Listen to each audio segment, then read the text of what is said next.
Selamat datang kembali di materi robotika. Dengan Budi Adi Perdana, kita akan membahas tentang beberapa istilah dalam robotika kali ini, terutama di lengan robot. Jadi ada beberapa istilah-istilah dalam lengan robot, yaitu manipulator, link, joint, dan end of effector. Jadi yang pertama kita bahas dulu tentang manipulator. Manipulator adalah sebuah perangkat yang digunakan untuk memanipulasi material tanpa kontak langsung dengan operator. Jadi ini contohnya adalah seluruh dari lengan robot ini disebut dengan manipulator karena tujuannya akan memanipulasi sesuatu sehingga sesuai dengan tujuan yang didesainnya. Jadi itu. Dan juga di sini tentu saja manipulator ini harus menempel pada dasar yang disebut dengan base. Seperti itu. Lalu selanjutnya adalah link. Link ini adalah hal-hal yang menghubungkan antara lengan robot, karena lengan robot ini kan bentuknya seperti sendi-sendi manusia, ada punya sendi dan ada lengannya. Itu. Link ini adalah lengan-lengannya. Ini merupakan bagian keras atau kaku yang dihubungkan oleh joint. Seharusnya saya membahas joint dulu, tapi ini tidak apa-apa. Jadi link adalah garis-garis yang menghubungkan di antara sendi-sendi yang ada di sini. Lalu joint itu adalah sendi-sendinya atau juga disebut dengan aksis, merupakan bagian yang bergerak dari robot yang menyebabkan pergerakan antar link. Jadi yang tadi ini link yang menghubungkan, itu yang menggerakkannya adalah joint. Jadi nanti dia akan rotasi ke atas ke bawah atau kanan kiri itu pada joint ini. Lalu ada yang disebut dengan end of effector. End of effector ini merupakan perangkat atau alat yang terhubung pada akhir lengan robot. Ini bisa apa saja. Ini contohnya adalah grip untuk mengambil sesuatu. Tapi ini bisa apapun. Jadi sesuai dengan kebutuhan kita. Misalkan kalau ini untuk mengambil barang secara grip seperti lengan manusia. Tapi bisa juga misalkan ini diganti menggunakan magnet. Jadi nanti mengambil logam menggunakan magnet. Jadi ketika dia butuh mengambil logam, magnetnya dinyalakan, tapi kalau sudah tidak dibutuhkan nanti dimatikan. Bisa juga untuk dipasang sensor di sini, misalkan sensor kamera. Jadi dia nanti akan mendeteksi atau mengejar objek yang misalkan yang penting. Karena kamera nanti objeknya ada di mana, lalu misalkan dia bergerak ke kanan, lengan robot ini akan ikut bergerak ke kanan. Kalau ke kiri akan bergerak ke kiri juga. Jadi end effector ini cukup penting karena dia yang akan tugas manipulator utamanya itu adalah di sini. Jadi kalau yang joint dan link itu untuk membantu menuju ke target, lalu end of effector ini adalah yang akan melakukan aksi pada target itu. Jadi dari keseluruhan ini, dari base, joint, link, dan end effector, ini biasanya digambarkan secara sederhana seperti ini. Jadi ini adalah dasar base-nya, lalu joint-nya itu lingkaran-lingkaran ini, lalu link adalah yang menempel pada lingkaran-lingkaran ini, dan nanti di akhirnya itu adalah end of effector. Tapi ini juga bisa semakin disederhanakan menggunakan gambar yang ada di sebelah ini. Jadi hanya lingkaran dan garis. Ini akan lebih menyederhanakan dan yang akan dipakai selanjutnya. Itu jadi nanti bentuknya akan seperti ini untuk lebih menyederhanakan lagi dan memudahkan untuk menggambarkannya. Jadi ini dasarnya base, lalu ada joint, link, dan nanti kalau misalkan di sini butuh end of effector bisa digambar seperti apa gitu. Lalu ada beberapa istilah-istilah dalam lengan robot. Yang pertama adalah degree of freedom atau derajat kebebasan. Itu adalah jumlah pergerakan dari perangkat mekanik yang dapat bergerak. Jadi misalkan di sini ada yang bergerak itu bawahnya, dia bisa berotasi, ini bisa berotasi, rotasi, dan di sini juga bisa berotasi. Semakin banyak daerah yang bisa bergerak, maka degree of freedom-nya itu semakin banyak. Mesin dapat bekerja pada pergerakan 2 dimensi atau 3 dimensi, tetapi dapat memiliki lebih dari 3 degree of freedom. Jadi walaupun dia batasannya hanya 2 dimensi atau 3 dimensi, tapi degree of freedom-nya itu bisa lebih dari 3. Istilah degree of freedom digunakan untuk mendefinisikan kemampuan pergerakan dari robot itu sendiri.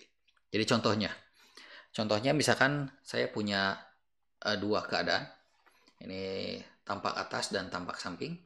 Tampak atas ini adalah base-nya. Dan ini joint-nya cuma satu dan ada ya lengannya itu satu juga. Yang juga sama, hanya tampak dari samping saja. Ini base-nya, ini joint-nya, ini lengannya. Ini degree of freedom-nya itu hanya satu. Karena dia hanya bisa misalkan ini bisa berotasinya seperti ini. Hanya rotasi kanan atau kiri, atau ini rotasi kanan atau kirinya itu hanya ya seperti ini itu pergerakannya. Jadi hanya bisa bergerak dari kanan ke kiri juga. Nah, ini hanya memiliki satu degree of freedom.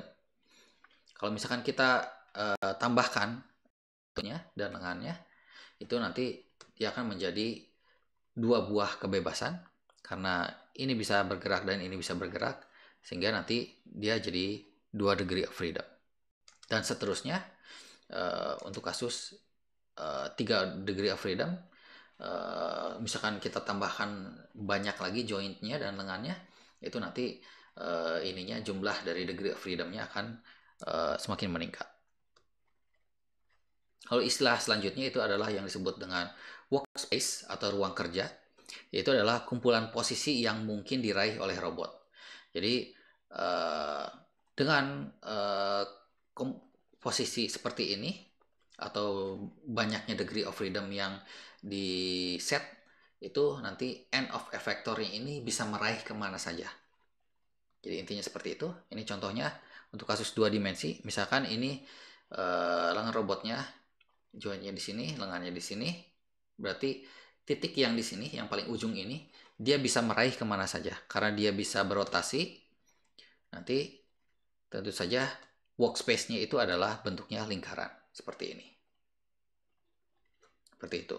Nah, kalau misalkan contoh yang kedua, kita buat diam bagian yang merah ini, lalu hanya bagian sambungan joint yang ini yang bisa bergerak. Nanti di daerah ini, maka nanti dia bisa berputar seperti itu. Dan workspace-nya adalah lingkaran di yang kecil ini.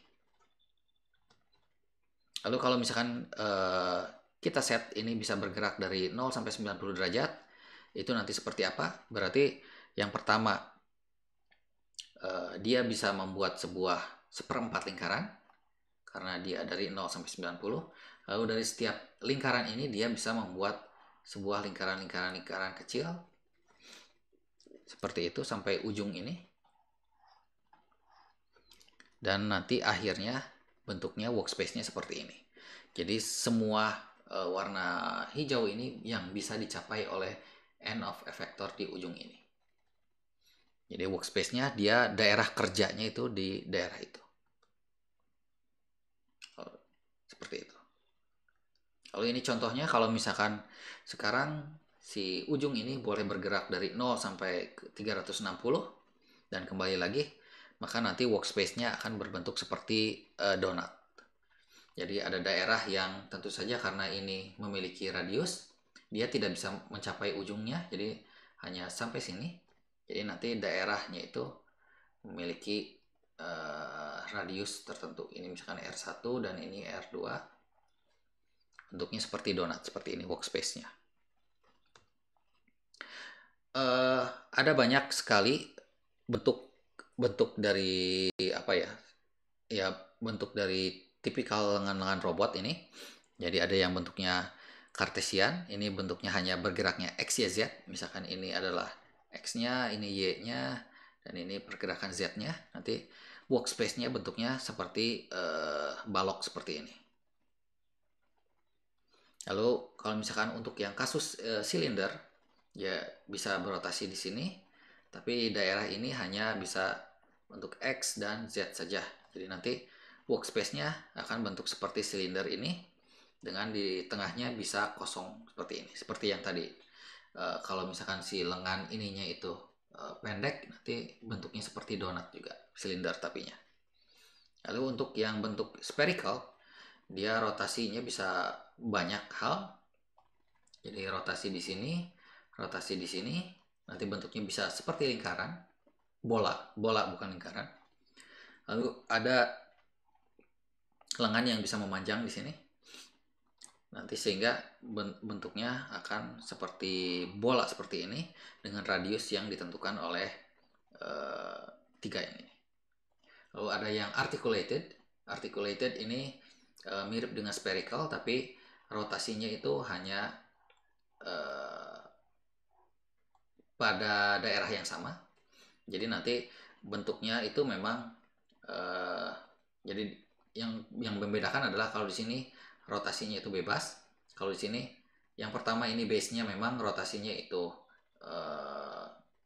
bisa melingkar di bidang X, Y. Ini misalkan X, Y.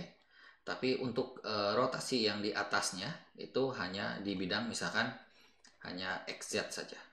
Gitu.